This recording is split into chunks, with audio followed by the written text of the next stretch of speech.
Good morning. Today is Wednesday, the 10th of July, 2024, and today we're going to explore the NATO Summit that's being held in Washington today, tomorrow.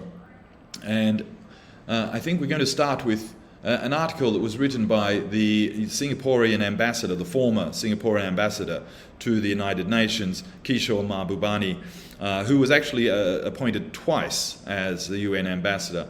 Now, he's a very, very well-respected figure, and he wrote in 2021 that the Pacific has no need of the destructive militaristic culture of the Atlantic Alliance. Now, what was he talking about? What he was talking about was the fact that NATO, which has existed since post-World War II and the Cold War era, basically has been involved in invasions and wars in Europe, in the Middle East, Central Asia, North Africa, and other places. And now the United States wants NATO to be dragged in to Asia. Now, the United States had tried many years ago to set up the Southeast Asian Treaty Organization as a sort of a model, or a NATO model, and that failed miserably. And the reason it failed was very simple, was because the Indonesians and their partners in Southeast Asia set up a bloc. And remember, this was at the time of the Vietnam War. And they set up a bloc which is called ASEAN, which has been extraordinarily successful. And that bloc was set up to stop great power interference in Southeast Asian affairs. Now, to a large degree, that has worked. But what we can see is that the United States has, and especially in relation to Japan, that relationship with Japan, has set about to try and split ASEAN. So while it talks about ASEAN centrality, what it's really doing, of course, is trying to split ASEAN into maritime and continental groups. And one has to remember that the United States has always been a maritime power. So always at the periphery of Asia, the periphery of Eurasia. And it was only after World War II that the United States really had any influence, continental influence, at all in relation to Eurasia. And so NATO began a slow but steady expansion eastward. And so that one can see that that's especially true after the fall of the Soviet Union in 1991. Now, it's many scholars, diplomats, politicians, commentators and contributors to all sorts of publications around the world have verified this fact that it's NATO expansion in Europe that has led to the insecurity of Russia and trying to turn Ukraine, which was always functionally the great borderland, the great transit zone, that gave Russia a certain amount of security. So it didn't have a very large military bloc moving closer and closer to its border.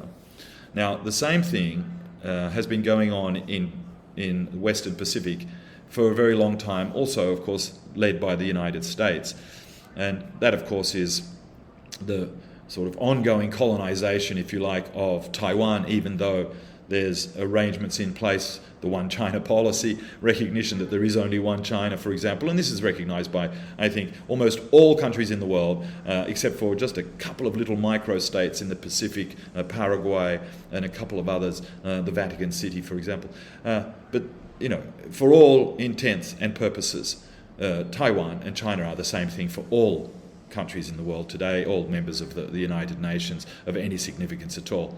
And so this hypocrisy that it continues and is, you know, broadcast in Western media every day that Taiwan is being attacked or is being threatened by China when they recognise that it is part of China. This is just a foolish kind of a statement, and it always amazes me that people actually start talking about it as if Taiwan was an independent country, but it's not. It's not recognised by anybody. So it's part of China, and it's always been part of China, and it will always be part of China as far as the Chinese are concerned. And so this attempt by the Americans to establish NATO in the Pacific is really very much a mirror of what they've been doing in Europe. And of course the great hope is that the great hope was to the statements at the beginning when NATO was expanding, that Russia would be brought to its knees, etc., and fragmented and broken up. And this is what the new foreign minister for the EU, who's appointed, not elected, by the way, Callas, is that's what she's saying, is Russia needs to be broken up. And so the Americans have always had this in mind, and anybody who knows just a little bit about their history will know that the Americans were trying to do that as early as in the post-World War I period. They were trying to do that, and they've been trying to do it forever. And now the same applies to China. Now the reason is very simple. Both Russia and China are able to sustain complete supply chains. In other words, their industrial base, their food base, their geographical space is able to support and sustain complete supply chains. They do not absolutely need to import critical components or food if they don't have to. The fact that they do is not the point. The point is that they have the possibility, the potential, proven potential, to maintain these supply chains. And of course the United States doesn't. And there's a reason why the United States does not have complete supply chains, even though it's self-sufficient in food, but it's not self-sufficient in manufacturing. And it's not self-sufficient in minerals, actually. But the reason is because of the alliance network. So to keep its allies happy, the United States needs to maintain its exorbitant privilege of the dollar, and to be able to import goods from all of its allies. So that basically means Japan and Germany being the two biggest. And that sustains their economies. And this is true for the United Kingdom, this is true for Korea. Even though China is those countries' largest trading partners, the key to the alliance structure that the US has built is its ability to keep importing with the dollar reserve currency, manufactured imports from those countries, from Japan and Germany. Now, what we can see is that is a problem because A, the United States is running massive deficits. B, the dollar de-dollarization, if you like, is continuing slowly but surely, and the BRICS, for example, is making that happen a lot faster.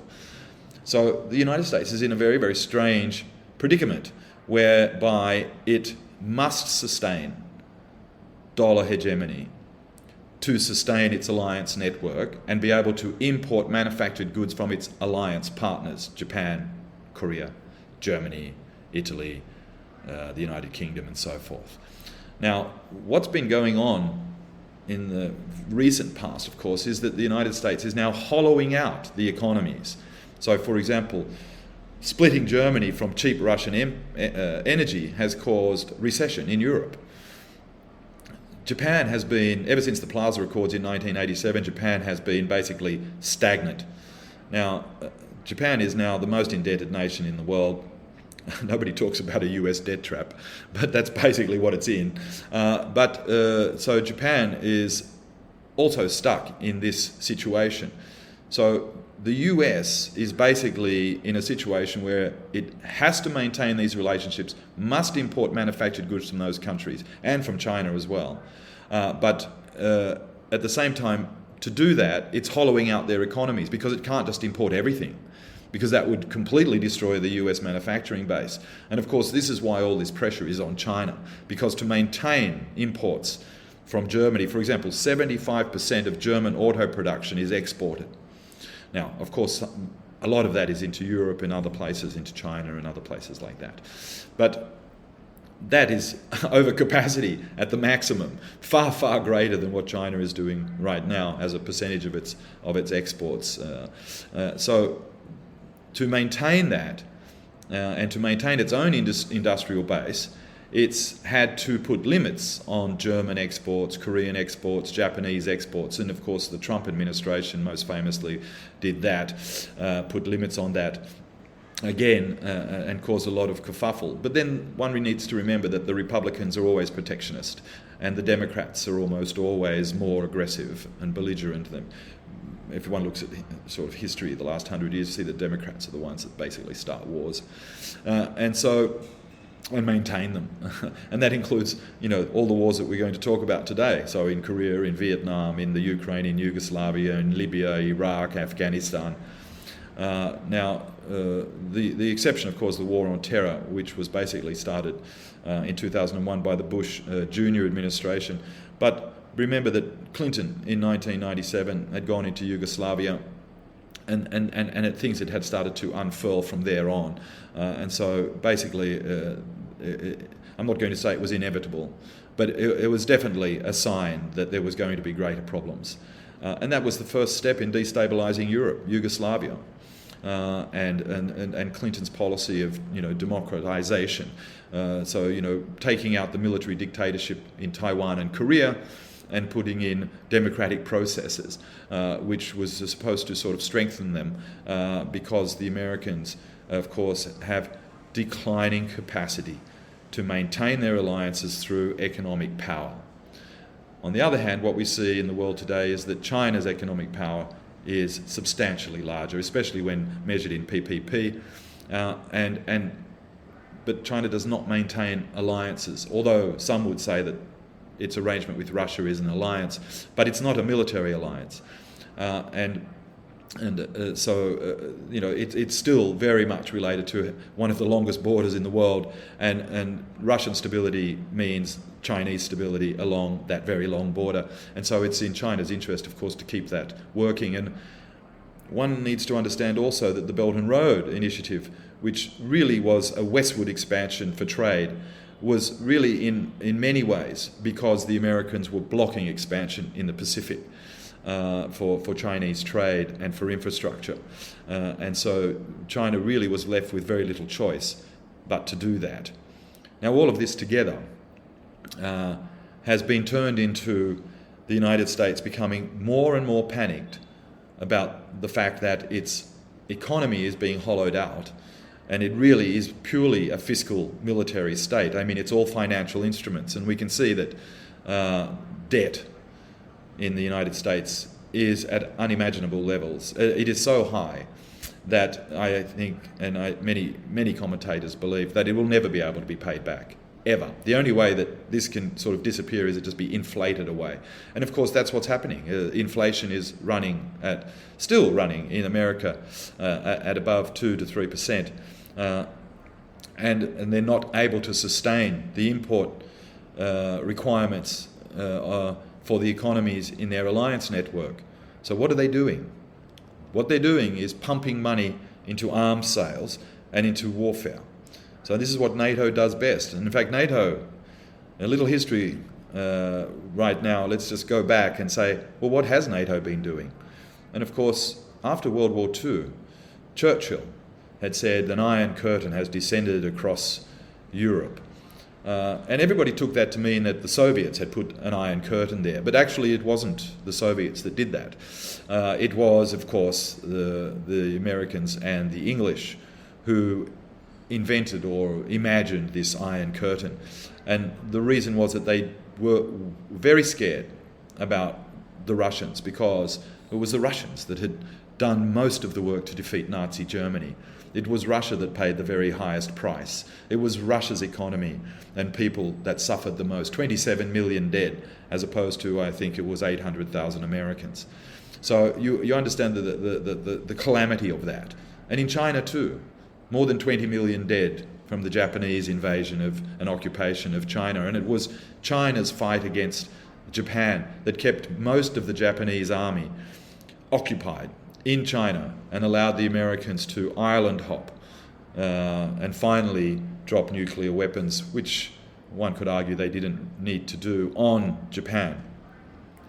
And since then, Japan has been a client state, and in all of that time it's been run by the Liberal Party of Japan, except for a very short interregnum about 10 years ago when the Democrats took control, but then became very, very friendly with China, and of course were kicked out of office with US involvement, interference in those elections, to maintain that liberal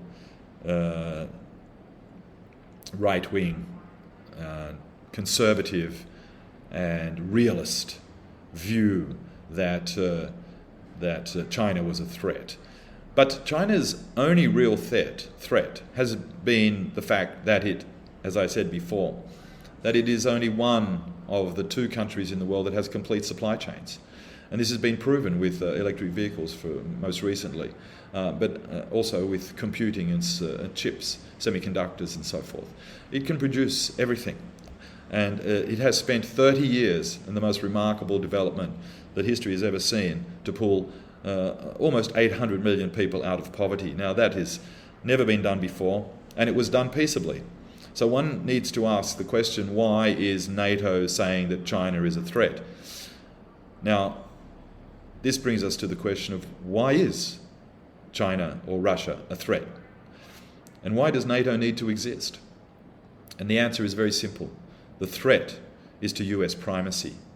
Because the US economy has been hollowed out to maintain its alliance networks, because the US economy has been hollowed out to maintain a bloated military that it can no longer afford, that the United States is not going to get involved in a war on the ground in Asia, because every time it has, it's been pushed back. But one should remember that it has achieved goals, and those goals were always to partition a country first. And this is what it successfully did after World War II with Vietnam, and then it put in a client regime, and then it did the same thing in Korea. When the Russians left the north of Korea, the Americans did not leave the south, thinking that they would be able to overthrow the north. And remember that the north was where all of the anti-Japanese fighters were based and supported by China and Russia to push the Japanese out. And so they'd been fighting war since Japan had been in Manchuria in the 1930s. So that war had been going on for a very long time. And so what they wanted to do, of course, was reunify their country and kick the Americans out. Well, of course, the Americans are still in South Korea. And the Americans are still in Japan. Yeah. But they were taken out of Vietnam. Ho Chi Minh and the Communist Party of Vietnam were successful in pushing the Americans out of Vietnam with the support of China and Russia, of course. Now, the same thing is happening in Ukraine. Ukraine has been effectively partitioned. By trying to get it into NATO, what has the US actually achieved? And the answer is it's been partitioned. So the Russians are going to go up to the Dnieper, up to Kiev, and then of course Ukraine will collapse and it'll be split into two. And we can see that moves are happening already with a no-fly zone being established by the Poles, or trying to establish a no-fly zone in the west of the Ukraine. And this is the establishment of a partitioned, east-west partition of the Ukraine. And what one needs to remember, in international relations, and I'm an international relations scholar, is that wherever there's combat, wherever there's conflict, there's an absence of power. There's a black hole, if you like, a vacuum of power. And so that's really what's happening in the Ukraine. There's a vacuum. And then what we need to do is we need to lay over that what's been happening in the global economy. And what we see is that global wealth and power, so the combined economies of Eurasia, that wealth and power has moved from the Atlantic, where it was in the post-World War II period. But ever since the end of World War II, it has slowly been moving across, and then that sort of accelerated enormously with the development of East Asia and Southeast Asia. And so now one can say that the center of wealth and power is really a line that goes through the Ukraine and down into Israel, Eastern Mediterranean and Gaza. This is where the real center of wealth and power is now, where there are two power vacuums right there. Now, there is no power vacuum in the east of China, in the Western Pacific. Taiwan is effectively, in real terms, completely dependent on mainland China. 75% of its economy, in real terms, is already integrated into the mainland economy. And China has demonstrated very recently that, of course, it can maintain a protective deterrent ability around the island to deter American navy or air or missiles or whatever. It can maintain that at will, and that's what it's done. And one needs to understand that as deterrence. It's deterrence of NATO. It's deterrence of the United States and its allies, most importantly of Japan. And one needs to also remember that the Japanese are in great fear of retribution for the acts that they committed against China during World War II and before World War II. A brutal, cruel occupation and war in China that very few people really remember, especially in the West. This is very brushed over by the narrative of US media and European media. And this is true also of Russia. And so NATO is the kind of beneficiary of all of this, well, I'll call it propaganda, this narrative that the Americans have saved Europe or that they saved Asia. And of course that's not what happened at all. They came in very late in World War I to save Europe. They came in late into World War II, both in Europe and in the Pacific, when the hardest parts had already been fought, when the war was already switching, when the Soviets had already gained the upper hand, when the Chinese had already gained the upper hand against the Japanese, and the Japanese were being overwhelmed in the Pacific and in China. It was only then that the Americans came in. And so this sort of logic of maritime peripheral power being exerted to save everybody and deliver freedom and democracy is not that at all. I mean, what's happened really, of course, is that the United States has become the most profound source of global instability. And that's a direct quote from the former head, long-term president, Richard H. Huss, of the Council on Foreign Relations based in Washington on the day that he resigned after 20 years. And what we see is that the United States now has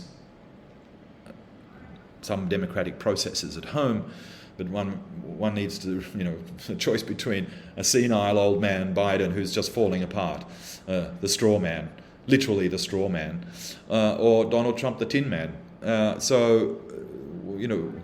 Really, click your heels and go home. And I think that's basically what the United States needs to do, is it needs to click its heels and go home. NATO, setting up this NATO into Asia, this idea that the world is going to be split into two camps, autocracy and democracy camps. I mean, so the United States has relations and works with lots and lots of countries that are not modelled on the United States. One has to remember that the United States model, the Republican model, is relatively new and not really tried and tested at all. It only operates in one country, and that's the United States. Nobody has copied their system. Nobody. Most of Europe still remains in monarchies with democratic processes, but their system is actually monarchies, or in the French presidential republican. But it's very, very similar. It's still very much the hierarchy of monarchy. So NATO is going to rescue us all from what? So, yeah, look, the thing here is that extending NATO into the Pacific is literally trying to turn it into a conflict zone. Now, there is no conflict in the Pacific at this time, but if NATO's history in Europe is any sign, any indication, then we can expect that the establishment of NATO in the Pacific is also the establishment or laying the path towards conflict. Now, I think history also tells us that the idea that the United States could maintain a war, a territorial war, a land war in Asia, I think it's impossible. From the very outset, I wrote widely and spoke widely about the idea that anybody who thought that the Ukraine in any way could defeat Russia was out of their minds, literally out of their minds. It's an existential threat for Russia, and that was made very clear by NATO and very clear by the United States early on. So, and we can see what's transpired. Now, the only reason to keep this maintained at this point in time is so that the Americans have their enemy and they can get to their November elections. Now, one has to wonder what's going to happen to the US economy by then. Their stock market is at an all-time high as of today, according to Bloomberg this morning. It's a house of cards. There are deep structural economic problems in the United States. And I think printing money is not really going to help keep that going. So I think it's looking very, very shaky. And so this is the resort, the final resort. Okay, let's just go to militarization. Why? Because we can use that as a fiscal quantitative easing. We just pump more money into our military and it keeps our manufacturing going. So this is why the war in Ukraine is important, keeping that going. And so why, Taiwan, South Korea, Japan, militarization enables the governments to pump money into their economies to keep their manufacturing industrial base going because they can't export anything else. What are they going to export? So Japanese exports are falling. Even though their currency has declined enormously against the US, exports are still dropping. Now Germany too, exports dropping. So all of Europe's in recession. Let's be real. And so is Japan. The Philippines is a particularly unsuccessful economy. It consistently underperforms. And I think the rest of Asia are looking at that, thinking, well, why the hell would they maintain this relationship that they have with the United States, and obviously clearly being manipulated by the Americans to create tension in the South China Sea. But then one has to ask the question: why are the Americans in the South China Sea? They are not a party to UNCLOS.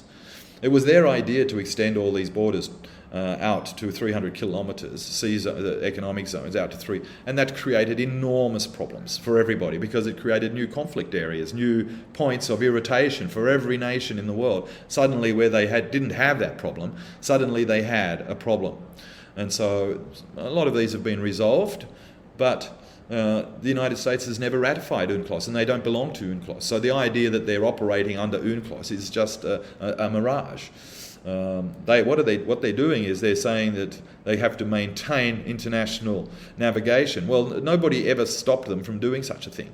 But what they're talking about now, of course, is the fact that that China has demonstrated its capability to be able to deter that. Because remember, no matter what you might think about it, the United States is operating 10,000 kilometres away from California. It's not operating in its home territories, in its home waters. It is operating in the near waters of all the other countries that it says are threats. Well, what are they threats to? They're threats to US primacy, maritime primacy, not land military primacy.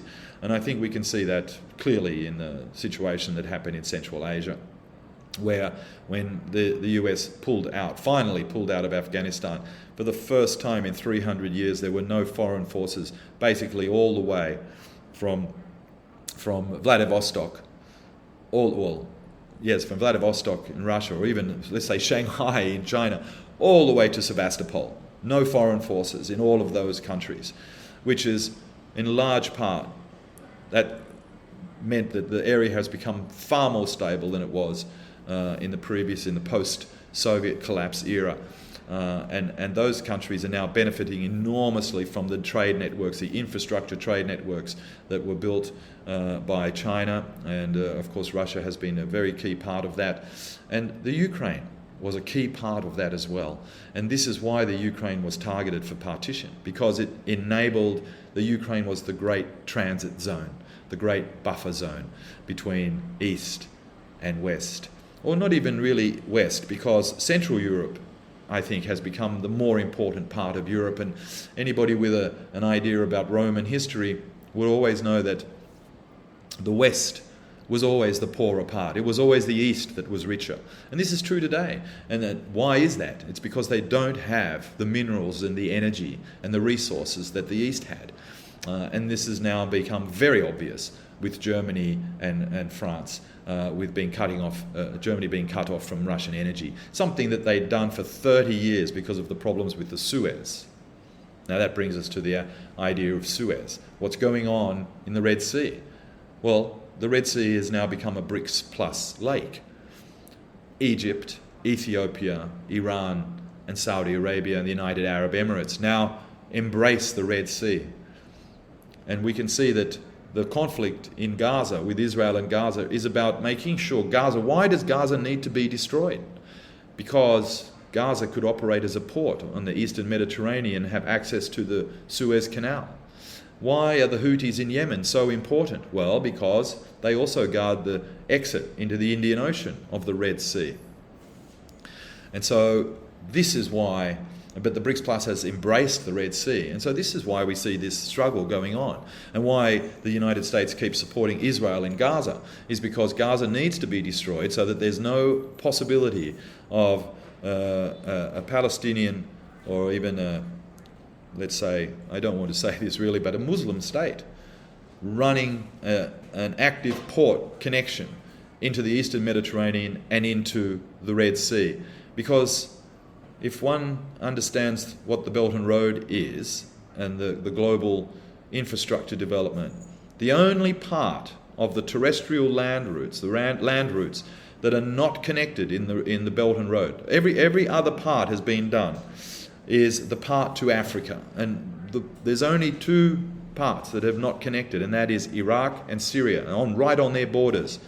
And so where are US troops still based? Exactly, right on the border of Iraq and Syria, destabilizing those two places and ensuring that last part of the final land route cannot be connected to the parts that are in Jordan and Israel, Haifa, that have already been connected.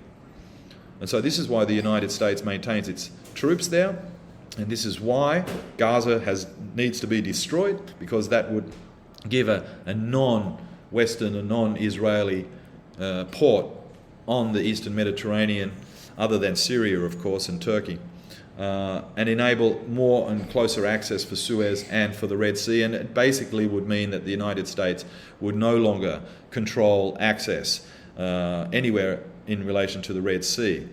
And so this formula is also true for the Malacca Strait. Why is the South China Sea so important to the Americans? Of course, because of maritime control of trade. It's not about their own trade. It's not about the trade even of, the trade that they import.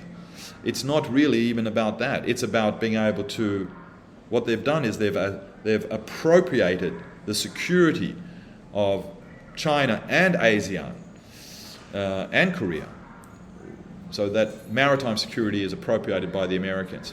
But China has now demonstrated that it can actually actively protect its own maritime near waters and its trade routes in the South China Sea and around Taiwan. And this is what's putting fear into the Washington. They see hegemony slipping away because their hegemony is based in control of maritime routes, just like the British were when the British defeated the French many times at sea, and France was only limited to being a continental power.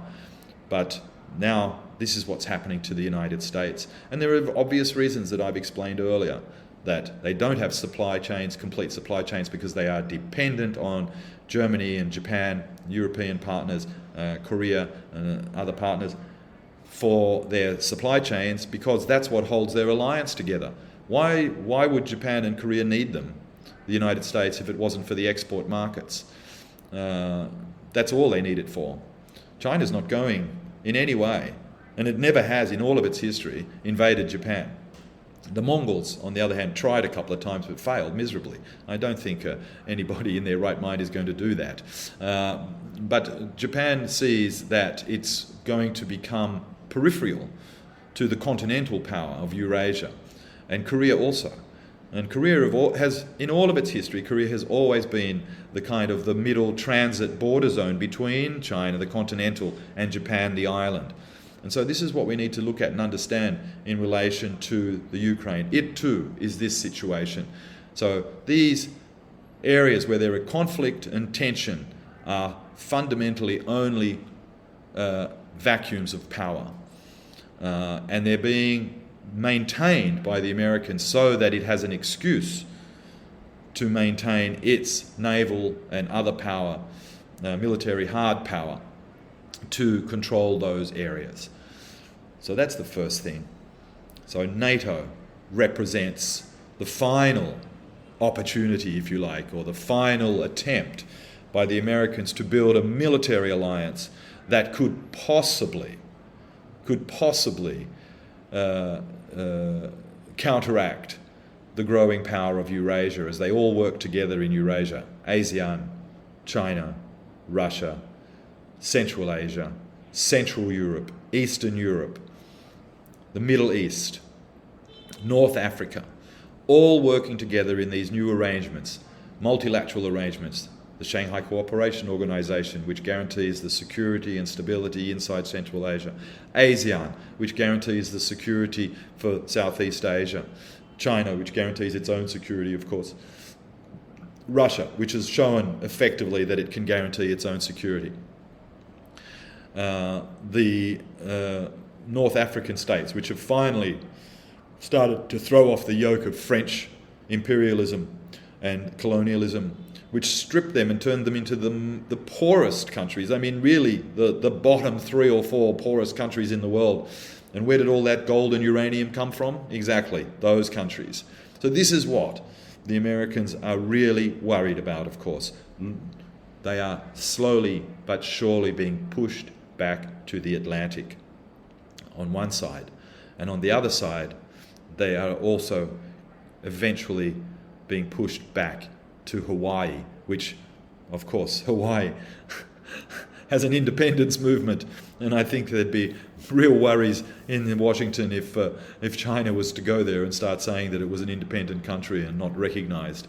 That would cause all sorts of grief. But I think that this last throw of the dice to maintain hegemony is unraveling, and we can see that the structural, so as I explained before, to maintain its alliance networks, the Americans have hollowed out their own economy to maintain the military. And then now they're hollowing out their partners that export manufacturing to them, which has undermined their fiscal economy and monetary economy.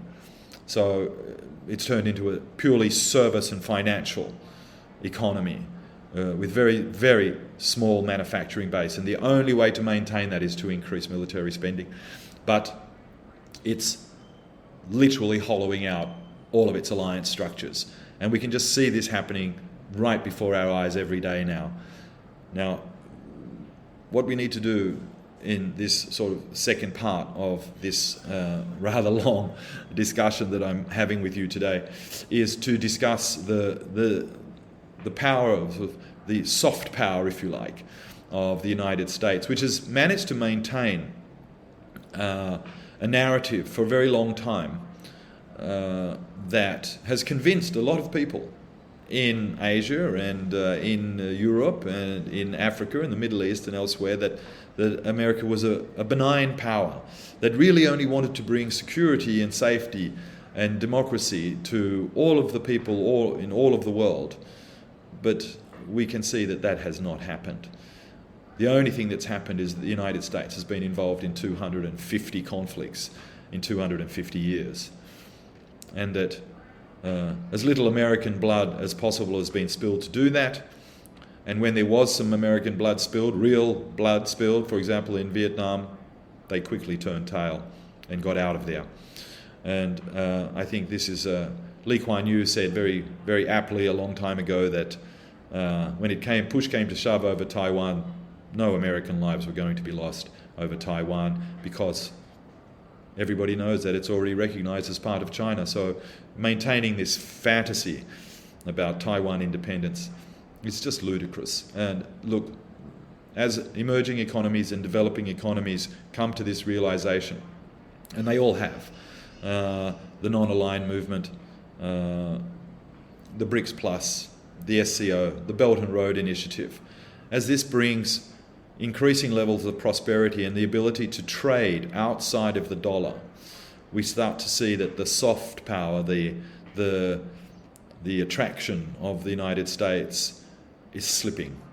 And all one needs to do is have a look at any kind of homegrown feature film, documentary about America, and you can see the poverty in the streets, rising poverty levels, enormous personal debt problems, corporate debt problems. And so for many of you won't believe this, but you don't want to believe it, but that's what's happening. Go and visit America. Go and have a look at it.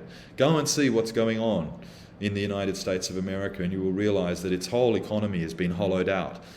And this fallacy, this mirage of financial superpower is only purely related to the amount of dollars that are circulating in the world. And we can see that slowly but surely that's being chipped away at. And then as that diminishes, so does its power, its narrative power. And as Jean-Pierre Raffarin, the former Prime Minister of France, said, with planetization, the digital planetization, everybody can see what's going on in the world at every moment, just on their phones, from various sources. But the United States maintains an enormous power, narrative power, combined with its dollar hegemony, which still exists. It's still very powerful. It's not all going to collapse tomorrow, but it is going to definitely collapse at some point. And the November elections don't look good, but I think that an estimate would be something like 30% overvaluation of the dollar's real purchasing power, which would put the US economy basically in GDP terms at about the same size or just slightly smaller than China. And it would mean that Russia would have a much larger economy, so would India, and so would Brazil, and so would the African countries, and they'd start to look a whole lot more successful than they are now when you compare them in GDP terms. In PPP terms, ones that the World Bank and IMF use, well, we can see already that that's already happened. And so, look, declining living standards in all of the formerly advanced economies. One just needs to go and visit China to see what an advanced economy is starting to look like. The most fabulous infrastructure in the world, complete supply chains, robotics, digital, a complete university-educated class, enormous numbers of engineers, scientists produced every year, working hard to give benefit to the material well-being of their people. And that is also being seen as a model all around the world. The countries of the Middle East, the countries of Central Asia, the countries in Central Europe, the countries of North Africa and all of Africa and South America and Central America all see what's happened. And then they look at Japan and they think, well, no, we don't want to be like that. And then they're looking at Germany and they're saying, well, we don't want to be like that either. So this more balanced network of local currency trade with blockchain to secure the two ends, so you don't need to go through another third-party bank, which is basically what the US acts as a third-party middleman. It's basically taxing everybody. For every trade that you use in dollars, you may as well just pay US tax. And then the last part of the puzzle that all holds together, of course, is the standards.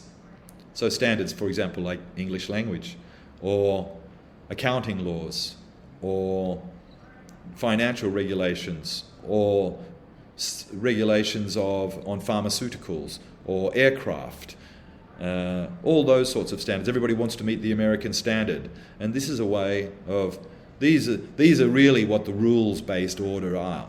When those rules, what are those rules? And those rules are all about standards related to services.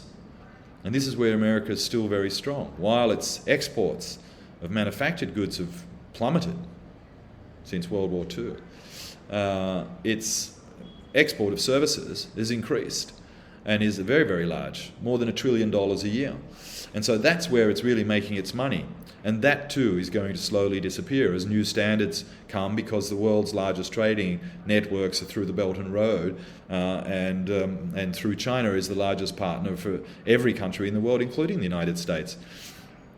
And ASEAN, of course, is benefiting enormously from that, from the stability and from the trade and the trade networks. But nobody wants to see America collapse. That's not beneficial for anybody.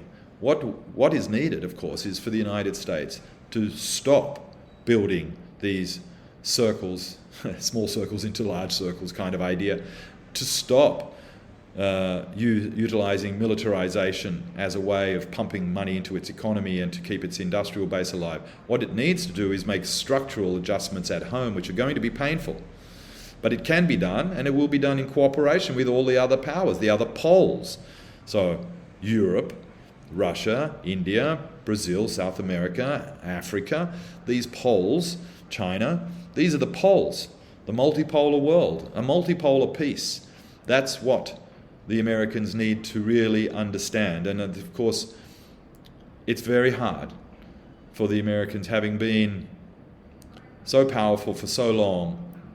Now it's a sense of entitlement, of hubris, wrapped in a kind of mythology of enlightenment and so special privilege, exorbitant privilege, and the shining light on the hill and so forth, which is all wrapped in some kind of Protestant liberal ethic that's 300 years, almost 400 years old, and which Marx debunked a long, long time ago. So I think that, surplus to bust cycle that the Americans are in permanent cycle that they're in, and that they've somehow magically managed to avoid during the pandemic. So 2008, then the pandemic. This next number 3 is probably going to be the biggest of all. And the very last vestige of the kind of power arrangements that the Americans want, the unipolar power arrangement, is clearly being demonstrated by the idea that NATO is going to be a military alliance in the Pacific. And what's it for? It's not for the protection of the freedom and democracy of all of the countries along the Pacific. It's for the Americans to maintain the situation where they appropriate the security of all the other countries around the periphery of Eurasia and Africa and the Middle East, just as they've done since they superseded the British Empire, which also did that. But those times are ending. And so I'm just going to wrap up now. That's it for today. There's going to be more about NATO and also more about multipolar peace. Remember on Friday, I think we're going to have the second multipolar peace panel. I'm proud to be part of that with my friend Warwick Powell, and there's many others that you might know that have their own programs on YouTube. So I'll be looking out for that. I'll put a post in the bottom of this, and I look forward to seeing you all again tomorrow.